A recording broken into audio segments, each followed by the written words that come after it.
Hey guys, it's Allison with She Gets Real, and today we're going to start 10 days, 10 ways to double your tips after COVID. So we're going to talk about everything from before you get to work to when you leave work, how things could change your tips. Thanks for visiting my channel. If you haven't subscribed, please do. Please like, please share, and click the little bell so you can get notified, the little bell, wherever it is.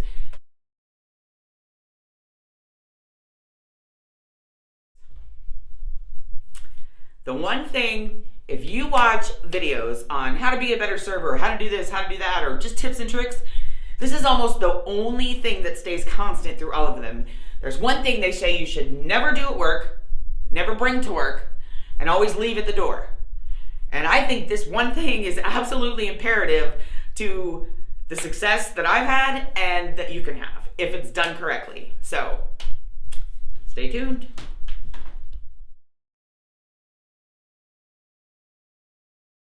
Is the number one thing I hear when I'm watching videos on increasing your tips or server thing is leave home at home. Don't bring any of your personal stuff to work. Okay, I disagree. I don't think you should be a train wreck, which I have been, at work. And I don't think you should be a robot. What I think you should be is real, genuine. I think you should take yourself into work and be who you are.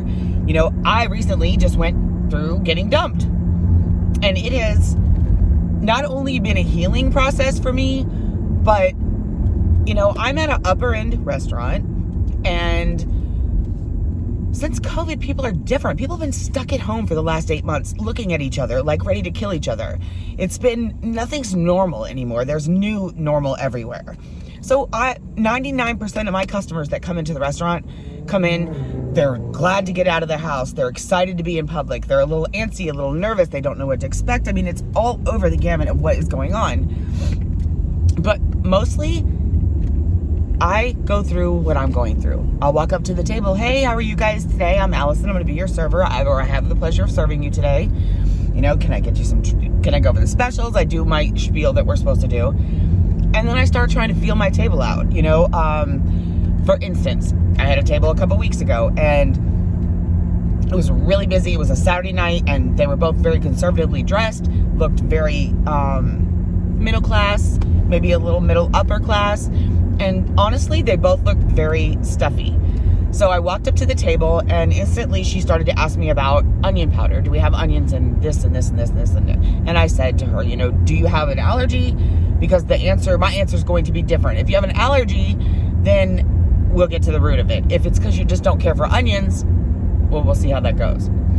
And she says, my taste has been fucked since COVID. And I was like, so right there, I'm listening. She says it. He can't believe she said it. But it instantly gave us an opportunity, me to bank on that. And she said, I can't even drink. And I said, I can't drink either. I'm allergic, and I break out in handcuffs. Well, he thought that was the funniest thing he'd ever heard in his whole life. So right there, it took less than 10 seconds of just listening to her and being honest with her. And saying, is it because you're allergic? Because if you're allergic, then I need to go find out. I don't want to kill you. If it's just because you don't like the taste of onions, then nothing is seasoned, probably. So it's kind of just feeling it out and giving it that opportunity. So we got down to the facts. From there forward, the service was very slow. We were slammed. My section was full. I picked up somebody from another section. I had regulars to my right. I had people drinking Merlot with vodka in it in my first table. So it was just a crazy busy night. However, taking the time out to make my personal comment, you know, which I use sometimes and I'll go over, to listening to hers, gave us an opportunity to break the barrier, go way past server customer, and have an intimate relationship for the rest of the dinner. So them waiting wasn't a big deal. Them getting something wrong on their order, we joked about it, wasn't a big deal. You know, I'm like, you can't taste since COVID? I just brought you whatever I thought you wouldn't know what it was, you know? It gave us an opportunity to just have a great time. And before they left, you know, granted, the food was amazing, usually is at my restaurant, not mine, but where I work. But, you know, I sent her home with some bread, and she was just grateful for the experience. They hadn't been out of the house. She was so excited that, you know, and those are not people that I would pass on the street. They're people that would be like, hey, you know, I established a rapport. I tested the waters. She was very helpful in giving me the information. I listened enough, even though I was slam busy, which made the whole entire experience 1,000 times better for them and me. They weren't assholes. They weren't pissed because it took forever. They weren't aggravated about this. It was something we could have banter about. It just went well. And, you know, my tip was, it was a $72 check, and they left me $140, so double my money. Now, in the process of that conversation, we discussed things like, I just got dumped. You know, I'm like, well, at least you can eat. I just got dumped. And, you know, we talked about that. So I don't leave personal at home. I have cried over filet in the last month. I got to tell you, I've delivered a filet and actually cried. It's not pretty. I got a $100 move out fund, but it's not pretty. You know, I'm not talking about bring a train wreck and bring it all in. What I'm talking about is you can't go in there and shut off home. If you're having a bad day and there's something about a customer that resonates with you, or that the customer and you banter back and forth and you feel like getting a little personal might change I don't do that for the tips, to be 100% honest. They're a result of it. I do it because I love what I do. I love people more.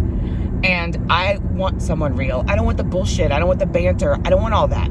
If I wanted all that, I would go to some bazillion-dollar restaurant where you just put the napkin on my lap and leave me alone. That's not what I'm looking for, especially now. I want interaction. I want fun. I want laughing.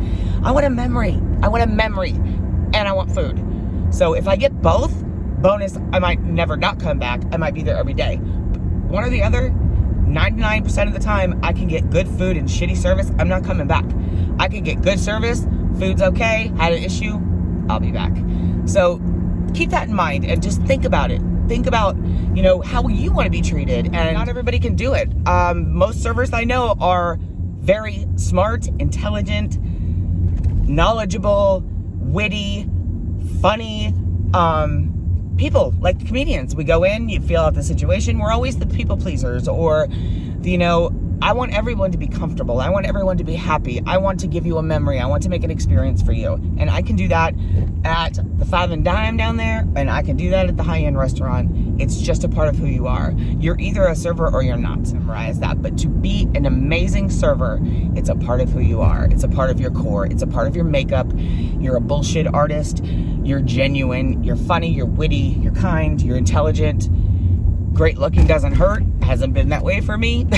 But I make up for it with my funny.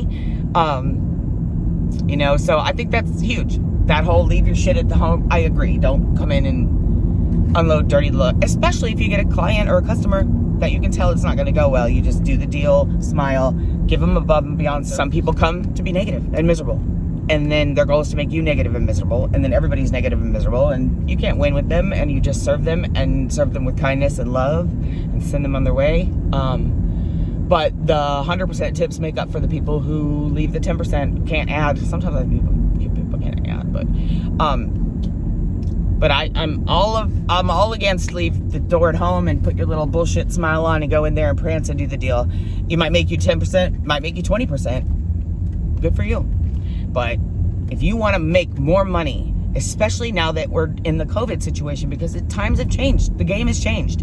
People are tired of sitting at home. They're tired of staring at their TV. They're tired of takeout. They want interaction. They want to be out social. They want to feel normal. And normal is at a restaurant with a server who's funny and witty and good food and the sound of chaos around you, but controlled. People want that. They're tired of no chaos. They're tired of quiet. They're tired of sitting on their ass at home. Half of them hadn't had a good meal, and even if they were doing takeout, we all know takeout is never as good as it is in the restaurant. So you have the opportunity to start over, just reset somebody's view on eating at that restaurant forever. I have the opportunity, if they've come in, they're just back from COVID, and they're sitting down to eat a meal with me, I can change the view of that restaurant in their mind and put it in a positive spin for the rest of their time. You know, we haven't been in a while, we're here, oh, welcome back, you know, it's like brand new. And so just take the opportunity, listen to the cues, feed off of where you're at, you know, let yourself be a little vulnerable, say things that you're a little uncomfortable saying that you know aren't crazy. You know, I got dumped.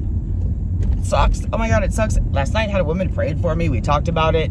She was very uncomfortably, the man across from her, she was very proud of him after she got dumped. So it's just, you never know what's going to happen or what can happen or what you can do or impact and stuff like that. So just live a little and, you know, use common sense. There are rules and regulations. There are ways to do things, and we all know that. And, you know, my bosses, I don't think they think I'm as good of a server as I am. I'm not the same person when I'm standing next to them as I am at the table. It's different for me.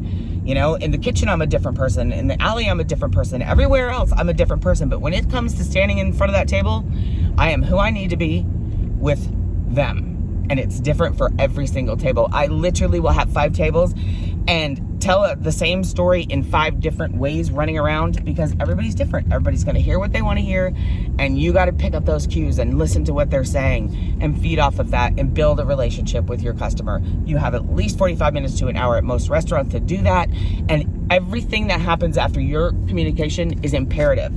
The food's late, don't care.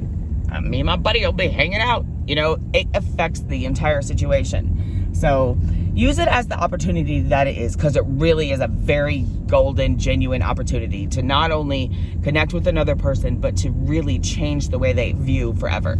So that's my number one thing we're talking about today, is just be yourself. Go in there, read the situation, and do you. Don't leave everything at home. Be who you are. Be your authentic self when you're at work. Just don't be a freaking train wreck all day long. Sometimes it's okay. Like I said, I cried on a filet last week. Not proud of that.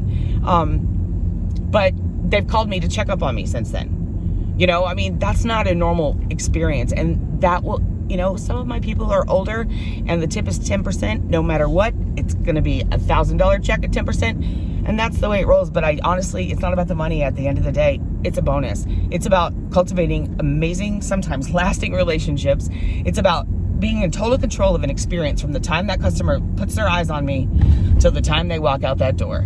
I have the opportunity to shape and mold an experience unlike no other that they probably will never have again. And that is my signature. That is what I carry into work with me every day. Sometimes it's a little more exciting, sometimes it's not, but it is what I take with me to work every single day.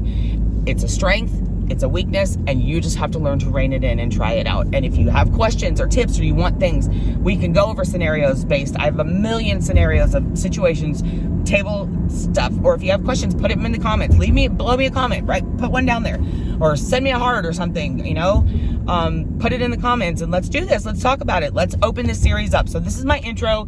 I've got about 9 or 10 other things. You know, I can go over the money you guys want to know. I mean, you tell me what you want from me for this series, but this is the beginning of a big, fun, huge series. Questions, comments, you bring it all. I'm ready. All right, guys. It's Allison again. This is our server series on She Gets Real. Be good. Be blessed.